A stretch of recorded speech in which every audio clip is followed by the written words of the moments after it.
Olá, meus amores! Hoje ainda iremos falar sobre os termos essenciais da oração. No caso deste capítulo, vamos falar sobre os termos essenciais da oração no sujeito, mas na nossa língua portuguesa, são termos essenciais da oração o sujeito e o predicado, tá bom? E em torno desses dois elementos, que as orações são estruturadas, tá? Em torno do sujeito e do predicado. O elemento a quem se declara algo é denominado de sujeito, tá? Então, todo sujeito é aquele elemento que é denominado a algo. E na estrutura da oração, o sujeito é o elemento que estabelece uma comunicação, que estabelece uma concordância com o verbo. E aí, lembra do que eu falei para vocês? Que essa comunicação, essa concordância com o verbo, ela é chamada de concordância verbal? Porque o sujeito, ele necessita que o verbo concorde em gênero, número e pessoa, tá? Com ele. Tá bom? E aí o que acontece? Por sua vez, ele necessita dessa concordância para poder dar ênfase, para poder dar uma questão mais linguística, assim, no termo a se falar, por uma questão mais linguística, mais competitiva, mais organizada diante do que é o sujeito, tá bom? Então, quem é o sujeito? O que é o sujeito? Para fixar. O sujeito é de quem se fala ou do que está se falando. E aí eu vou apresentar para vocês uma frase. O homem hoje vive simultaneamente em todas as partes do mundo. Olhe, preste atenção. Primeiro eu tenho que observar, eu não sei quem é o sujeito e quero identificá-lo, o sujeito na frase. O que acontece? Eu preciso saber, porque há uma declaração sobre o sujeito. Eu preciso saber quem é a declaração desse sujeito para poder, separando a declaração, eu saberei quem é o sujeito. Então, eu estou declarando que hoje vive simultaneamente em todas as partes do mundo. Quem vive simultaneamente em todas as partes do mundo? O homem. Então, o meu sujeito, nesse caso, será homem, tá bom? E as características do sujeito? Tem duas características do sujeito, tá bom?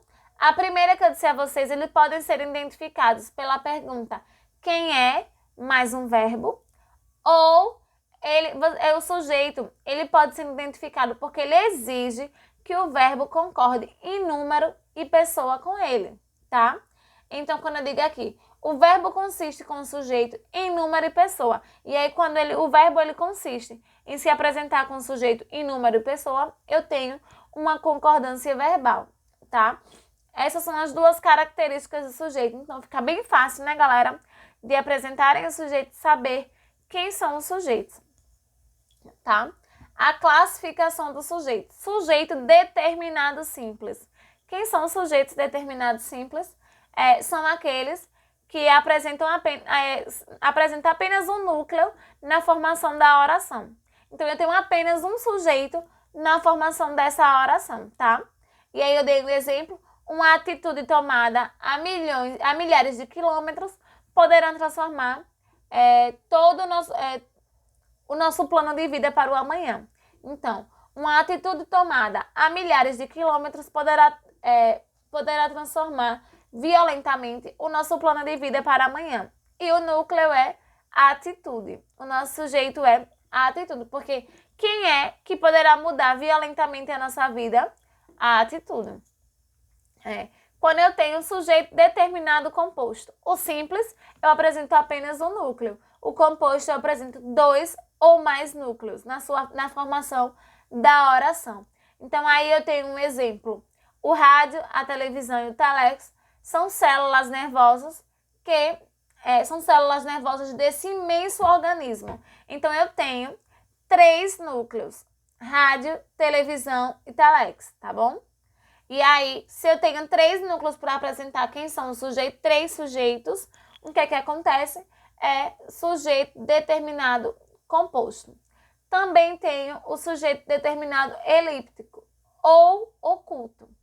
É aquele que não aparece na frase, tá bom?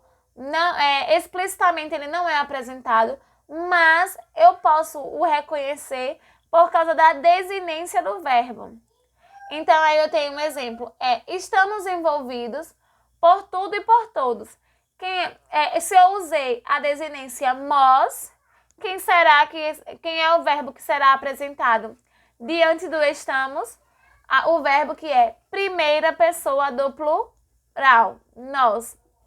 Então, nós estamos por tudo e por todos. O sujeito determinado elíptico, ele não está ali presente na frase explicitamente, mas eu consigo identificá-lo devido à desinência do verbo. E aí, eu tenho o sujeito indeterminado, que ele também não aparece explicitamente, mas há várias sugestões, eu não consigo, de fato, saber, porque o sujeito elíptico, eu sei que ele não está ali presente, mas eu consigo identificá-lo por causa da desinência, e o indeterminado não.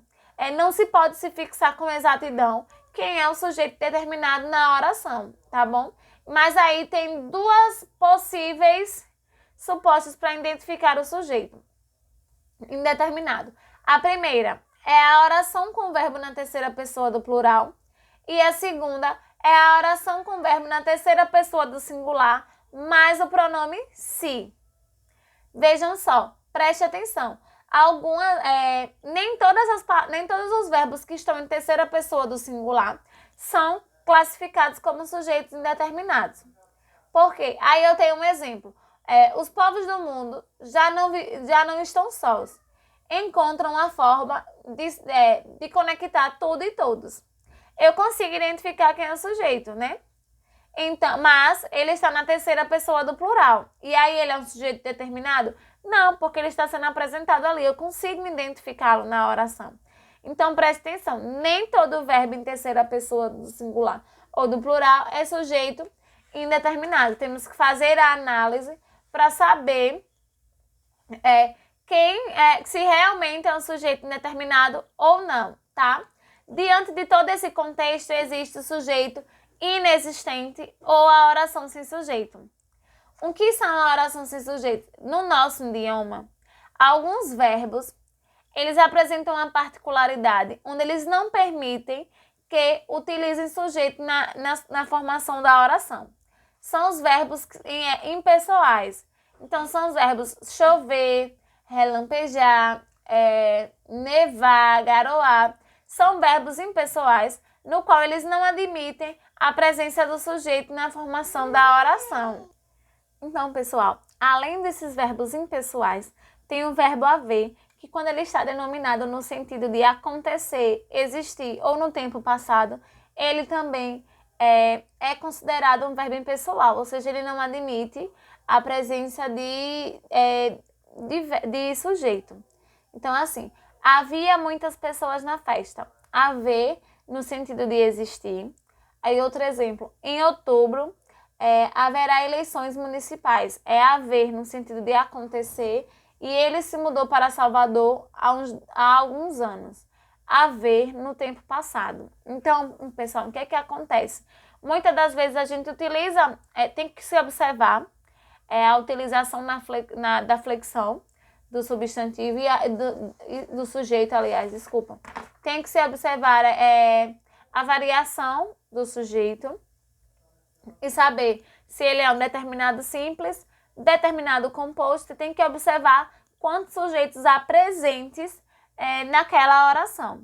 Se eu tenho apenas um sujeito, eu tenho uma situação com sujeito determinado simples, uma oração com sujeito determinado simples. 2 ou mais sujeitos, uma oração com sujeito determinado composto. E aí, quando não apresenta o sujeito, mas eu consigo identificá-lo pelo fato de quê? Pelo fato da desinência do verbo. Então, aí eu tenho o sujeito elíptico, tenho o sujeito indeterminado, onde não é possível se apresentar o verbo, mas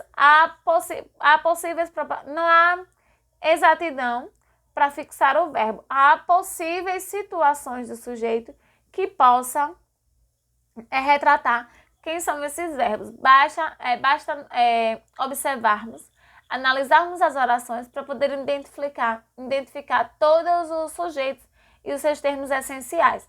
Como eu falei de início, os termos essenciais da língua portuguesa, formadores de uma estrutura, é o sujeito e o predicado, mas hoje nós iremos retratar sobre o sujeito, tá? E aí fica de bem mais fácil a compreensão para vocês em relação aos elementos dos termos essenciais da oração. Então, lembrando que o sujeito é o ser sobre o qual se declara alguma coisa, tá bom? Então, assim, ó, outro exemplo. As ruas são intransitáveis. Se eu declarei quem são intransitáveis? As ruas. Então, os sujeitos são as ruas. Quando eu digo, os alunos chegaram atrasados novamente. Quem é o sujeito? Os alunos, porque eu estou declarando que chegaram atrasados novamente. E quem chegou atrasado novamente? Os alunos, tá bom? Então, o núcleo do sujeito nada mais é do que a palavra mais significativa em torno de um sujeito. Então, quanto o sujeito, ele é formado por uma palavra. E há sempre uma maior importância semântica. Então, o sujeito, ele sempre vai apresentar naquela oração uma maior e mais característica importância semântica diante das situações e das circunstâncias, tá? Então, quando eu digo assim, o garoto logo percebeu a festa que o esperava. Então, quem percebeu a festa que o esperava? O garoto. A casa foi fechada para a reforma. Quem foi fechada para a reforma? A casa, tá? Então, vejam só. O núcleo do sujeito, o que é que vai ser o núcleo do sujeito? Ele pode ser expresso por substantivo, pronome, numeral ou outra palavra substantivada, tá bom?